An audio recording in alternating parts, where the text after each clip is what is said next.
region bi wa ko bia no omo be dia dance say they have a reason to vote for Dr. Bawumia come December 7th. Okọ region ni mu a one asofo hia na one imam fo nso hia na one nananum tankonwa nso hia ewo Regional House of Chiefs meeting na one mrantie ne mabun ana mante ne maba nso hia ewo Youth Connect na ne kese pa ne se ospene emre ne dodo na edi rewura efiefie mu edi rewura shops any offices okodwa so okolori park ija okobase ese se bika base ati ase hey okobase na wo so say hey candidate bi amado ya da wa na okọ ebe so ama okọ baby ese say oni Ghana fo hie di nkomo bia no no mu hia. That's the point I'm trying to make. Now all the nsempa no amomo na so far so good. Eastern region no on the Youth Connect platform no dodo na oni mu hia no mo ye artisans hairdressers ne dressmakers ne barber for ne omo keka ho na nkomodi e course no ene say Dr. Bawumia si bibia ya ba bedru eneyi no ogidi se Ghana yetumi nya sa foundation na omo musuansa ne adwuma ne ade no esi yetumi pekwan bi so na yemo adwuma no so kokan kakra nti eneyi no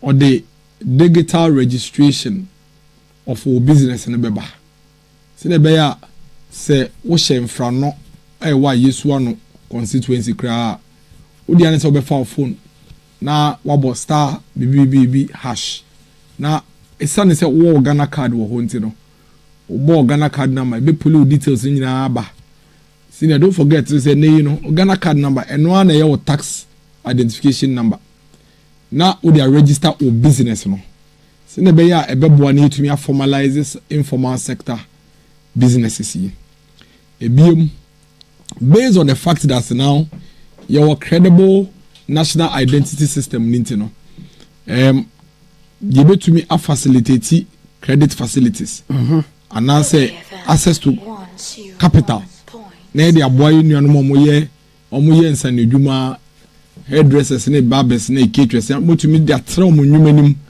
na amunwuma no akoso prekope anso wa won say nan say ya for enchebi I'm sure in the next few days but when pictures of Kaya for hostels bia Dr. Bawumia maybe kwa mu yana kaze bia ye Photoshop debi ba ko Madina ba ko Shaman ebi so koso Ashanti region na the whole enye ayi yesensi John Dramani Muhammad ye ya ka so be na ebi oye wa nwia moto aso ana mu de mu de ya Dr. Bawumia ne bo she ba ko de man nua no mo fi northern part of Ghana omo bankran ebebo pa no ene se obepe kwan bi obefa so a obetumi aboabo mo no mo suesue nsane ndwuma na at the same time no se bia wonye waje se obekọ back mpo na enkrahia na opese wotita na ode ye adwuma enkonkoye se kaya adwuma nko na obe ne mu obetumi nya nsane adwuma bi esua na nso otumi di aiden abobra nti ene yi no bosha o share omono eno na we this one in the next few days. Oh wow. Nti a skills training center any hostel. Oh wow. Nti na wonim ade bia ene kai ye fo no ye. Mini bia wo adwene ma so ma mema ade ba ko. Se wo ye no mo nya ska kane no wo mo ska no ebo wo mo ho a. Anadwene nkrofo abayire wo ma bagiko. Se ne de wo mo ye ne se. Se onya ska na na ode ato ne mobile money so. Ai na I safe. Anti ene de opa afa chip no kora akọ. That's it. Nice safe. Nice safe. Enti izi ye chishade na mobia so. Enti sa kai for concept no.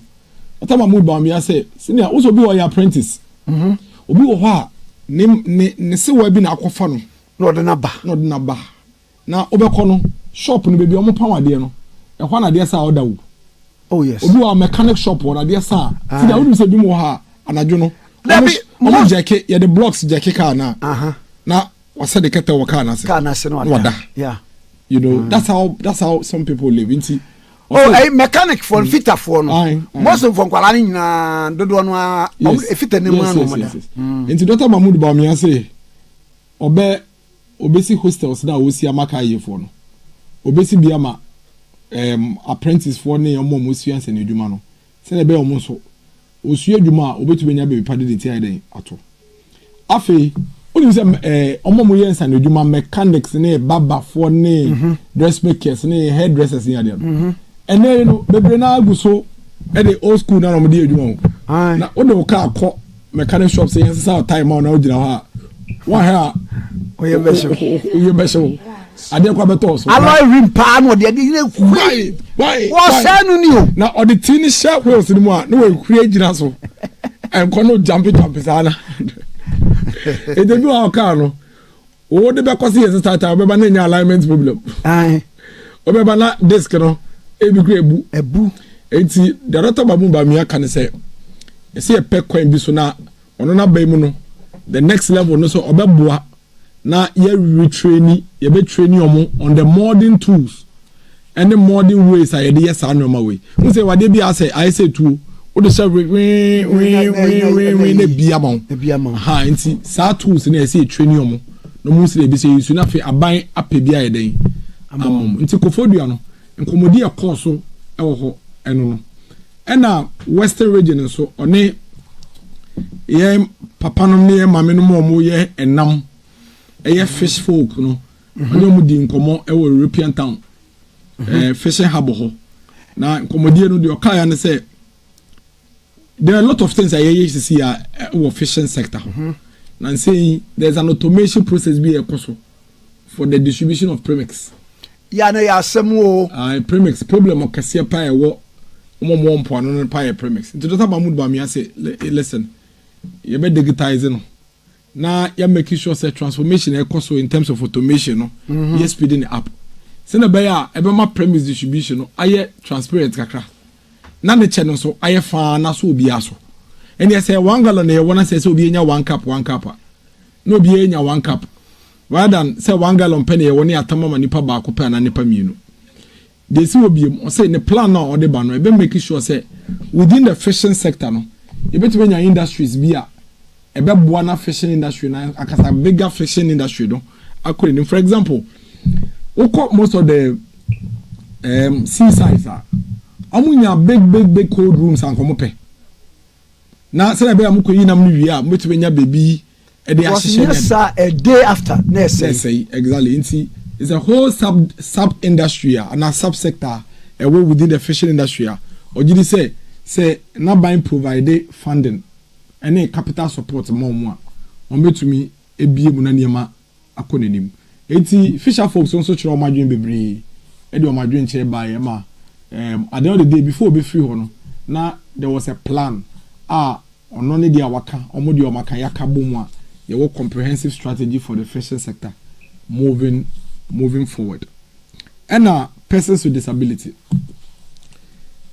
Dr Mahmoud Bawumia say obia oti ansa na abeto aso no metwase a baby a obeko bia no ewo messenger nipa anasa sema nipa ne peti enu no omudi ho nkomo ete enye holistic o de bisa wo ko talk about European town fishing hub o ko ka galamsey ho o wa say o mo yinam etu no mo ko jana no mo ka koko asama no mpoano dollar ho asem or dollar ho bi da and na a pricing index okay and na gross domestic there they say okoyinam benada na onko and then aka de okokoyinam e kwan be so na ubetumi aboa no na wakokoyinam na wonya nam dodo no de ban so a enkosei so I got to say enti that's how Dr Mahmoud Bawumia come on kofa no you make sure say audience no any stakeholders on your kasa no obeka omo asamache and that's why and they betumi akasa specifically he's spoken on artisans, that's the non-formal sector, wakasa on PWD, wakasa on mining, wakasa on the fisher folk. Oguso in fact yami adoma china obekasa University of Energy and Natural Resources. Okay. Aya hono obedole esuko ahye mining nsem ni yie pa. Na in fact over the weekend so Saturday dumre Oshia Importers Association e won kran ha. Oh wow. Only importers nso edi nkomo ye ma me no mo wo o kai hye ne makola o mo kranioma e ba Ghana oni obedi nti what tailored towards the audience but at the end of the day no be wie no na baby a wuti bia no wate wo ho asem e won nkomodi na o ye den odi persons with disability asem ni ase bi ehia pa senior we say me ko kwa school ubisa chairman general sefamo ai obeka cho say ye ne visually impaired for the classroom. Oh, okay. You know me the same thing. No? Wow. You know me arts. It's me class, no. In fact, they are not also second on my class, no a person or visually impaired. Wow. We're trying. And the persons with disability, no. I don't just say me make say me bibia pepe no. Sabe me to me here maybe on to me here. Omo the proper education. And it's communities are your schools with persons with disability. No? We can attest to this. We say your school for the blind. Sure. And your school for the deaf. Yeah. And your secondary technical school for the deaf. And our Okwapiman school. Then center around that catchment area. Oh, so I think it's strategical in Aboagye. Because school for the blind, you know, a basic school. Okay. And he said, Obaho, no, we na so secondary school. Na say Okwapiman school or easy terry no Okwapiman school. Okay. A person ko secondary technical for the deaf easy na wako. So I just say aha and a secondary technical for the deaf and so omo school for the deaf and so so the migration no transition no very easy and simple. Okay. But they ba kwa bisu with my life with them and say bibia ye to me bi omo so to me bibia now ade ache na ye ko yi atare ahye no obekọ no we yi o se me mehyɛ me shirt red no be yi the shirt red na bisa won say obi ene ni efra e ba ne se no tumu se na atare red na opeso hye no eni ba obeyi pepe na wahye engineer bi ye friend opa menim say what in nka wo abeka area ho enwum bi ti say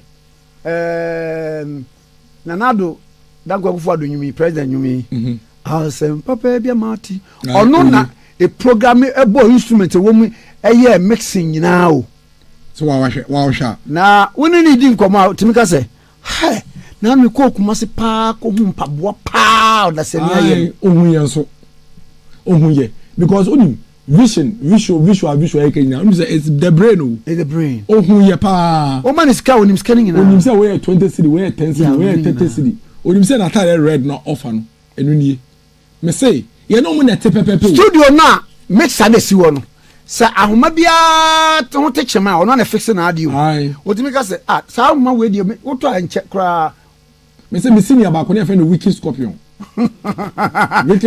say na o senior no visually impaired wow oba na opanese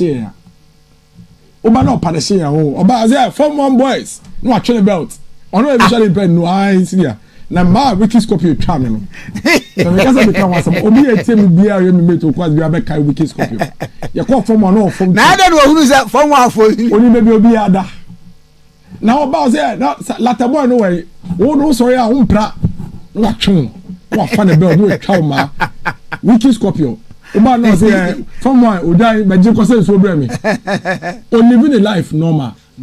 Because if you kwala be mu nyina no wako school na education but what the special school soon does for them they say it helps them to adapt to the society and it helps them to live their lives. Uro kwa maya mountains on kwa school mountains yeah but e don't be so mukura ken me feel Beverly Hills of Ghana now but not visually impaired them if you kwa my school administration block e kwa champion house say hey Odimika wow Odimika so they learn to live and do everything like us when you give them quality education. Okay. Lawyer for women, mate and no class, it be a lawyers.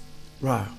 Bobo slide, no crowd, no no school prefect to say, assistant school prefect, or a lawyer. Wow. Or Vast. Wow. There were several of them, some of them are lawyers, some of them are radio broadcasters. Selassie Sikanku. Yes. No a DJ. I'm saying Selassie, you look at no class. So last is account. One minute, I'm saying no DJ or GBC. Yeah. So if you give them quality education, they will thrive. Oba Legona, omni and the Balegon. Ebe suya de oho. Dear Dr. Bawumia can say a lot of these children, bringing them up are very expensive. So 5-year older on your person with disability. Now another 5-year older. You realize say the resources I was spending on the one with person with disability are high. Sure. Into 100 year to the beer and pen baby no. Omudin pepens will be a nebusa for the Joma Shefi. So we need to constantly provide incentives. Ebema ebusia for be encouraged. No mama yenu ya no so opportunity so make school. Eno ena ma Dr Bawumia the persons with disability scholarship na den aba no. Nti na no the can say akole bia obenya admission after senior high school or tertiary or person with disability no. Aban be fa no ho ka etuyama no. Accommodation, tuition, bibi aba be fa den amankola no. And browse and answer me say na eja kwabena UTV can send me about persons with disability and almost school enokre. The eja kwabaka nyinemu ba kokore no enokre. Ado kan dey dey. Okay can send bebre tin it was a complete misleading, it was false or pedo falsehood. Enokre. Hwe aban we buy. When you say aban we me DMC intimi in America. Aban we is one government that has focused so much on persons with disability. It's unrivaled. Nana Danko Kufodo in the year 2017, Sunday circular, all DCs across the country say, never again say persons with disability fund bar. Who say your PWD fund be? I know. If you common fund bar district, say your bear countertop. And can know what used to be done? They say, Omusika bar. Now DC akwa withdraw. Now or the share envelope mu. Into bani among 100, 200, 200. Na mo de se mo ko didi se ne ba yo se nyambo bi anim se mo ko didi na mo mra another quarter e ba no mo beje enti we are not creating sustainable life for these kids enti se obeje aka say schools no kra no e na mo de ni ndi e na it is not true, it's false, it's completely false. The amount of investment common fund administrator any common fund administration na na don ko Kufodo a share amoma ye across the country for both the special schools. That's why I'm saying the Mimi constituency is one of the constituencies with the most special schools. More school for the blind, more school for the deaf, more secondary technical school for the deaf. And I'm saying what Okwapman school ya mainstream blind and as a visually impaired education. School. So I know what I'm talking about. So it is not true. And you're false. It is not based on any evidence. And not pedal or YouTube, you know. And I think it's unfair. Show him. Most of the schools maybe or bibi data be ni bibi also of one first data number na yenso data number na yenko schools ni yenko verify. It shouldn't do that. It shouldn't do that. School for the deaf. Kwahwe the level of infrastructure expansion abanya for friend say Mampon school for the deaf. I said and say ya Kwame despite ne you for example mo koye donation kra baby. A lot of investment going on there. Kwahwe school for the blind. Me MC in infrastructure. Me when I was MC, me name say a common fund. Yeah, they call school for the deaf, new school for the blind, and the secondary technical for the Okabomwa. It's over 8 or 9 special infrastructure. Dormitory blocker. It will be found collaborate 200, 300. Yeah, they could see school for the deaf. I have the pictures here. I can show you classroom blocks, administration blocks, teachers' quarters. Only say schools, you know, or teachers' quarters are very, very important because teacher for so many more school, no more show. So you don't come and put. You see, you may not like the government or you may have your own reservations, but don't peddle falsehood. It's unfair. So I just say, empo. You can't say a beer, chebe beer ni ho. So I just say there may be 1 or 2 challenges or difficulties. You can highlight them, but highlight the facts. Now we are odo de kakana eden ape so ba we na tra na editorial we na tra sa. It's unfair. My mouth figures me. Abai as we speak, minimum 59,040 persons with disability, and through the district level, persons with disability fund, no, abide their more support you. And yes, it's come their more. 59,040 persons have been supported to establish themselves. And I have the figures here and I have the breakdown here. Out of the 59,000, 52,995 of them, you support you with startup capital. the total amount of money aban way edia mom in terms of startup capital 246,466,603 cedis. We see why ebi mu so ha enye startup capital tools aban tonsa no oto infidi on betumi dia adwuma obi wo ha so be cold store enti ono no ohia container and deep freezer obi wo ha o say oye mpaboa oye shoes ne sandals into your machine now the be shoes ne sandals no obi wo ha o say no per container no provisions. Me in my municipality me see containers and my persons with disability. Go to my Facebook or you see pictures of me making these presentations. Not just me. I am Brian and Ekufado de Baye. Say all DCEs should channel their resources in empowering persons with disability to be sustainable. No, sir, I'm a ban on my discount. No, exactly. Yeah, no. Even the tools, startup kits, and their mom. May we break down waha. Total number of people are mom sewing machines, hair dryers, oven, shoe making machines, deep freezers, container shops. I yes, momo. Capital support and 246 million for 52,000 people. You can never ever stand anywhere and badmouth this government when it comes to persons with disability. We and Dr. Bawumia say. Yan twas so ne improve because still ye edwuma bebre wo ho enti no all persons with disability omo benya admission akwa tertiary whether training college, teacher or nursing training college, polytechnic and I say university obetua hoka amount for free. And I think this is a very, very important policy in this situation. Now my quantification of say a kase na aban ne bebo and I say the number will keep increasing. Ningna no maye and I say we no dey afa na bia moko the drawing table no makohwe drawing board no makohwe city. We know the total number of students at the moment who are in school for the blind is there. Okay. The data is there. Okay. And you name the total number of students or more school for the deaf and the sector deaf all across the country. And you name the total number of visually impaired students or more Okwapman school and then they will with G. We know. So it's easy for you to plan and program for them. The fact is that just as it is characteristics of the MPP, you must determine and what I say the boy a man for. The commitment is for us to help all persons with disability to go to school for free. And that is what we are going to do. Baby, as I buying a cover resources, no, not the boy south way in a ye be boom. Send a bear almost on to me, enya sound or this shonkono.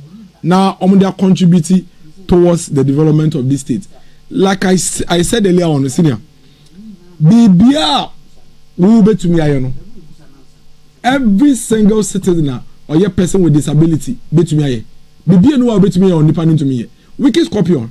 Or boom, you come my boom, ya ba legono, or be contested a coffee organizer. Hey, say, me never for me and say, be a born mafia, and go dear. Born mafia. He's born a leader. Or your campaign is will be our contesting. And I'm going for the born mafia. My mom will hear the mafia muti. So I just say, oh, we are crown so let I think he was quite influential. Why? I don't know. You remember? His disability is his ability. Yes. We can Scorpion there. Me, I'm sure so. He is. Oh, you're fantastic. His disability. Or his ability. Tell you woke up and you do lighter. You do light in a summa banner. You know, be into me, yes, but that's what them because you do light. No, not where radio to me can you know. Someone that means you are getting you know, that's how so the braille on this year. Not them up and down. Now, about that. Dormitory not the brain at all. So say them light. No to mean kind. Now okay, osmosis is the movement of